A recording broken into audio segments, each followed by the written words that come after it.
Hola chicos, bienvenidos otra vez a talleresencasa.com. Espero se encuentren bien y que estén revisando nuestras sesiones pasadas.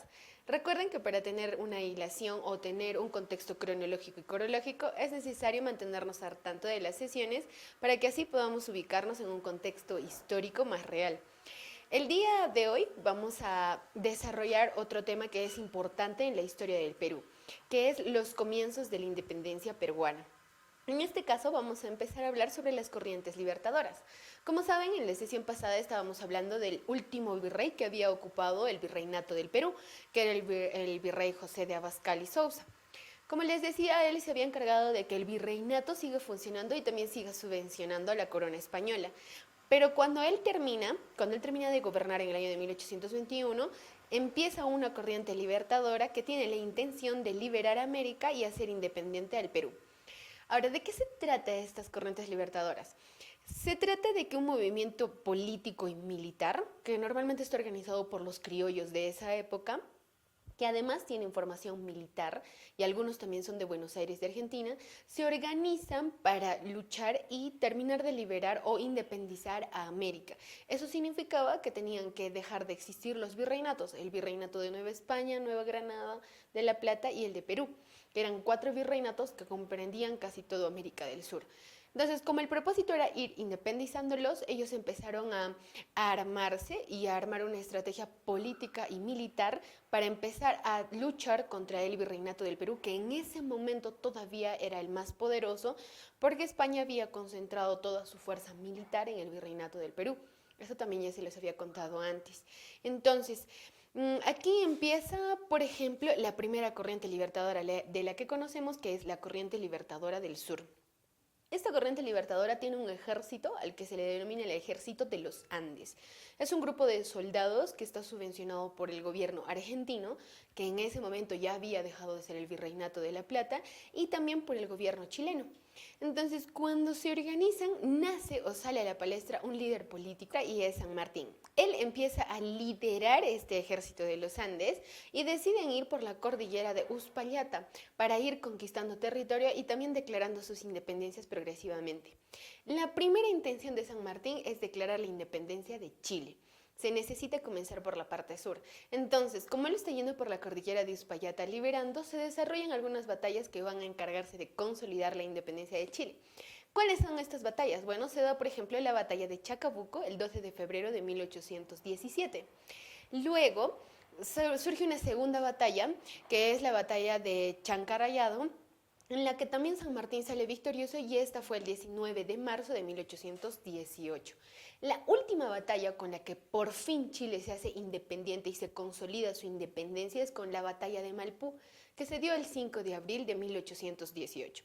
Estas 3 batallas fueron el proceso por el cual tuvo que pasar Chile para que pueda ser independiente y todo estuvo liderado por San Martín a cargo de su ejército de los Andes.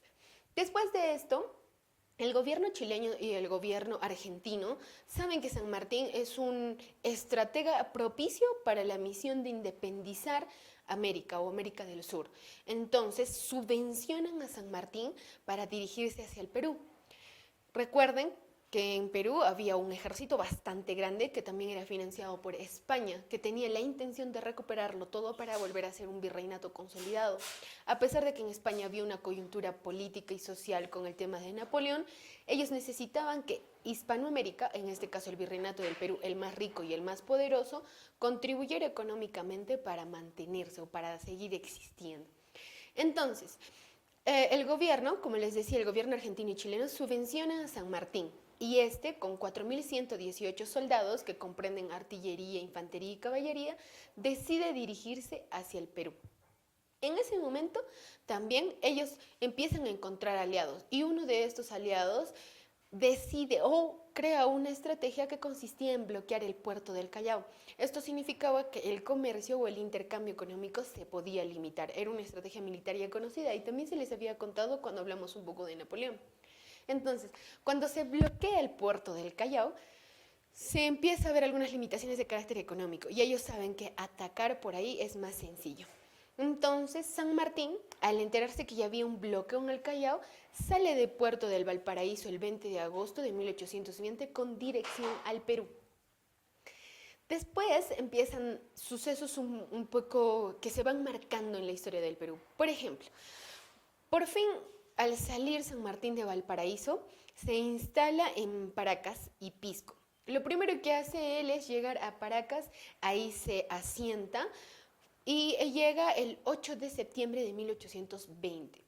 Él decide ocupar Chincha y Pisco en este primer impacto de su llegada al Perú.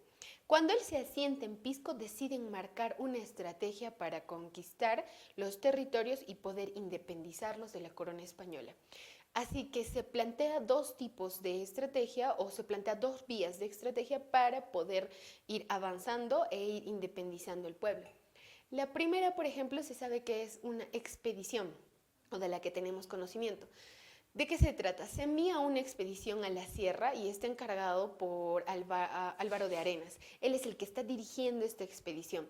Bajo su mando se logra liberar, o en tal caso independizar, Huamanga, Huancavelica, Tarma y Junín. Estos son los lugares que Alvarado ha visitado en su ruta del sur y ha ido en batallas pequeñas liberando o independizando estos territorios. La segunda estrategia es la de ir hacia el norte, vía mar. En este caso, San Martín decide ser partícipe de esta misión y él encabeza el proceso de expedición hacia el norte. Dirige los navíos españoles y finalmente ellos desembarcan en el Callao. Se establecen en Ancón, en Chancay, y esta llegada fue el 9 de noviembre de 1820. Después de esto, ellos llegan a Guaura el 10 de noviembre de 1820, o sea, del mismo año, porque en realidad este proceso de la independencia se da entre años muy cortos, entre 4 o 5 años en los que San Martín trató de independizar y luego consolidar la independencia. Entonces, como te decía, él se establece en Guaura el 10 de noviembre de 1820. Ahí establece un cuartel general. Es su primer cuartel general en el Perú oficialmente y desde donde va a dirigir las estrategias para independizar el Perú. Pero ¿qué pasa? Él establece su cuartel general y empiezan a darse diferentes sucesos que también han marcado un poco en la historia de la independencia. Vamos a especificar de qué se trataron. Por ejemplo, lo primero que pasó fue el motín de Asnapuquio. Es el más conocido. Es donde hay un motín a partir de un movimiento virreinal que está iniciado por Joaquín de Pessoa, pero que San Martín controla con mucha rapidez a través de su ejército español y finalmente termina destruyendo a Joaquín de Pessoa y a este movimiento virreinal que todavía estaba pululando dentro del territorio peruano. Lo segundo que pasó es que José de la Serna fue nombrado virrey. Aquí hay una incongruencia. Si bien es cierto, ya se estaba iniciando con el proceso de independencia, pero existía este movimiento que quería entrar al Perú y el otro movimiento virreinal que quería mantenerse. Entonces, este movimiento virreinal decide nombrar a José de la Serna para mantener el virreinato. Quizá San Martín lo toma como si esto fuera una provocación. Entonces, este intento de la corona de mantener la monarquía va a desatar algunas consecuencias. Lo tercero que está pasando después de haberse instalado San Martín en el Perú es que se da la conferencia de Punchauca. ¿De qué trata? Aquí se junta De la Serna y San Martín. Como les decía, De la Serna había sido nombrado virrey por la corona española y San Martín quería lograr una independencia. Entonces ellos deciden hablar de cómo podrían llevar estos dos movimientos de manera quizá no bélica, sino tratar de hacer un cambio político que no afecte mucho a los intereses económicos del país.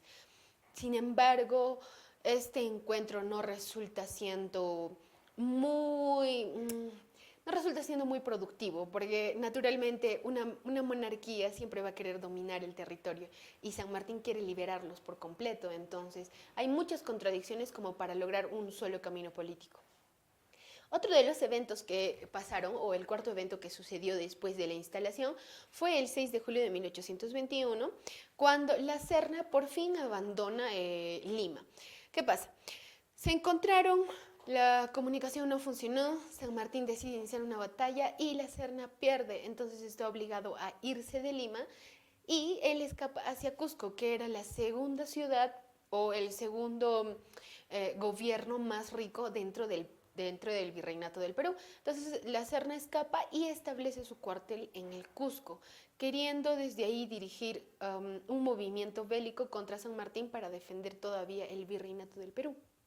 Lo otro que sucede es que el 9 de julio de 1821, San Martín ingresa por fin a Lima. Entonces sabe que él entra con su ejército y ya ha iniciado el proceso de independencia al haber conquistado Lima, que era el lugar donde estaba junto todo el poder o el poder militar de España, que era el más poderoso de todos los virreinatos o de los 4 virreinatos de Hispanoamérica. Entonces, él entra y el día 15 de julio se establece, ¿no? Entra el 9 de julio, él se establece, acomoda su ejército, tiene reuniones de carácter político para ver cómo va a lidiar con las personas, porque naturalmente hay que también hablar de cómo las personas están tomando este proceso de la independencia, si está siendo aceptado o cómo va a funcionar ahora, porque hay personas que se encuentran en un vacío tanto político como económico. Entonces, el día 15 de julio, San Martín decide llamar a un cabildo abierto. Si recuerdan, en las sesiones pasadas habíamos hablado de qué eran los cabildos. Los cabildos era cuando las personas de un pueblo o de cierto territorio se juntaban y examinaban los problemas de ese lugar y daban puntos para poder mejorar la situación o quizá cambiar la situación negativa. Entonces, San Martín llama a todos los cabildos y les dice: si ellos están de acuerdo con la independencia, naturalmente los cabildos aceptan, se habían cansado de un gobierno opresor que era el virreinato y también explotador, entonces están a favor de que San Martín dé la independencia. Ese día, el día 15 de julio de 1821, San Martín declara la independencia del Perú frente a los cabildos abiertos. Este es el primer anuncio de la independencia del Perú, pero no así el oficial. Después de este primer paso, que eran los cabildos abiertos, San Martín es nombrado como el protector de la aristocracia criolla en el Perú. Los cabildos le dicen: gracias por hacerlos independientes, pero por favor no nos abandones, ahora tienes que proteger a la aristocracia o a la clase gobernante de que no nos ataquen. San Martín acepta y por fin, el día 28 de julio de 1821, frente a un balconazo, declara oficialmente la independencia del Perú a todo el pueblo peruano. Entonces, ya tenemos la independencia realizada, ya tenemos a San Martín en Lima gobernando y la clase aristocrática criolla que lo apoya por haberlos liberado de la corona o del regimiento español. En este momento, para consolidar la independencia del Perú, se redacta el Acta de la Independencia, en la que se especificaba que sí, San Martín va a ser el protector de este nuevo territorio peruano o de esta nueva independencia peruana, que la clase criolla lo apoya y que se van a establecer algunas nuevas políticas económicas, sociales y políticas gobernativas para llevar tranquilamente este nuevo proceso o este cambio de virreinato a independencia. Lo otro que pasa es que por fin se les dice al pueblo peruano que pueden elegir o que van a ser libres de elegir a su gobernador. Entonces, estos eventos son los que ocurren desde la llegada de San Martín, que es a partir de 1820 hasta 1821, que en realidad fue bastante corto porque, como les había mencionado, San Martín era estratega y bastante apropiado para dirigir un movimiento militar. Y es más, se sabe que él ni siquiera perdió muchos recursos. Sí hubo pérdida de capital humano, pero él no sacrificaba o no veía cómo su ejército moría de manera o por estrategias negativas, sino era bastante táctico. Entonces, este proceso duró solo un año, a pesar de que éramos el más poderoso en ese momento como virreinato. Dentro de estas corrientes libertadoras, debemos hablar qué también está sucediendo en, por ejemplo, el virreinato de Nueva España, de Río de la Plata o de Nueva Granada. Como saben, y ya les había dicho antes, hubo personas que salieron a la palestra. Uno era San Martín, pero el otro también era Simón Bolívar, que también estaba luchando por la independencia de los virreinatos hispanoaméricos. Entonces, Él, por ejemplo, empieza con su corriente libertadora en el norte. Entonces, si Simón Bolívar está dirigiendo la corriente libertadora, él lo primero que hace es independizar Nueva Granada, o sea, Colombia, en la batalla de la Bullada o la Bullaca. Esta se realiza el 7 de agosto de 1819. Él se establece en Venezuela, que es la capital de Colombia, y después de establecerse llevan batallas para consolidar la independencia. Así como en Chile hubo 3 batallas, igual en Colombia también hubo. Entonces, una de las batallas es la batalla de Carabobo, que se llevó a cabo el 24 de junio de 1821. San Martín tiene confianza en que Simón Bolívar va a resultar igual que en el Perú, porque se sabe que Simón Bolívar también tiene una fuerza militar incluso más dura que San Martín. Así que están confiados en que pueden liberar toda América o toda Sudamérica para volver los estados independientes. Después de esta batalla, también se desarrolla la batalla de Quito. En la batalla de Quito, o la batalla de Pichincha, que se desarrolló el 24 de mayo de 1822, fue la última para lograr consolidar la independencia de Colombia. Entonces, Simón Bolívar declara independiente la capital y también todo el virreinato de Nueva Granada. Entonces, oficialmente son un estado independiente y dejan de ser parte del virreinato español. Cuando Simón Bolívar termina su proceso de liberación de Nueva Granada, se dirige hacia el Perú.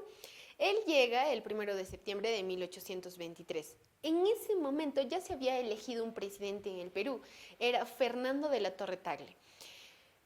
También dentro de este proceso, este nuevo proceso político que está sucediendo en el Perú, se elige un Congreso Constituyente. En este caso, a este Congreso Constituyente se le da el mando militar y político. Se espera que pueda dirigir el Perú durante esa transición del gobierno virreinal a un gobierno independiente. Entonces, son nuevas formas en las que se está desarrollando la independencia del Perú. Ahora, ¿cuáles son las acciones que toma este Congreso Constituyente? Nosotros sabemos, por ejemplo, que en 1824 se instala un cuartel general, el cuartel general que es oficialmente el cuartel generado por la independencia o generado después de la independencia del Perú. Ahora, otro dato que nosotros tenemos es que José de la Riva Agüero y Bernardo Torre Tagle están en contra de Simón Bolívar, que está viniendo hacia el Perú o que está llegando hacia el Perú.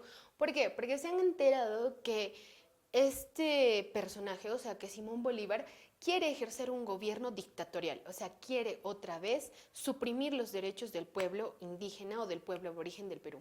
Entonces, como no quieren entrar otra vez en esa contradicción, estos dos deciden organizarse para impedir la llegada de Simón Bolívar o para generar quizá batallas o prepararse para batallas que pudiesen garantizar la independencia de este tipo de gobiernos. Es así que después se da una batalla en Junín el 16 de agosto de 1824. Esta batalla es la que garantiza la independencia del Perú y hace entender a Simón Bolívar que nosotros no queremos un gobierno dictatorial ni tampoco un gobierno opresor. Después también se sabe que se llevó a cabo la batalla de Ayacucho el 9 de diciembre de 1824. En esta batalla se decide firmar una capitulación, que es la capitulación de Ayacucho, que sale a la luz el 9 de diciembre de 1824. O sea, técnicamente fue la batalla, terminó la batalla y se firmó la capitulación en plena batalla, porque era necesario garantizar la independencia. Ahora, ¿quiénes estaban luchando? Estaba luchando José de Sucre con José de Canterac, que es del gobierno de los realistas. Entonces, en esta se garantiza la independencia. Este tipo de revueltas así pequeñas, como por ejemplo esta de Ayacucho o quizá la de Junín, se van a ir dando durante todo este proceso porque son cambios.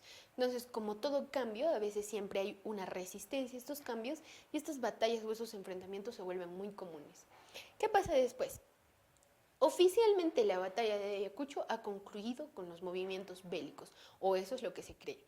Y después de haberse firmado esta capitulación, el Perú es independiente también en papel y no solo en el balconazo de San Martín. Pero, ¿qué es lo que sucede? Como ya les había dicho, hay conflictos bélicos.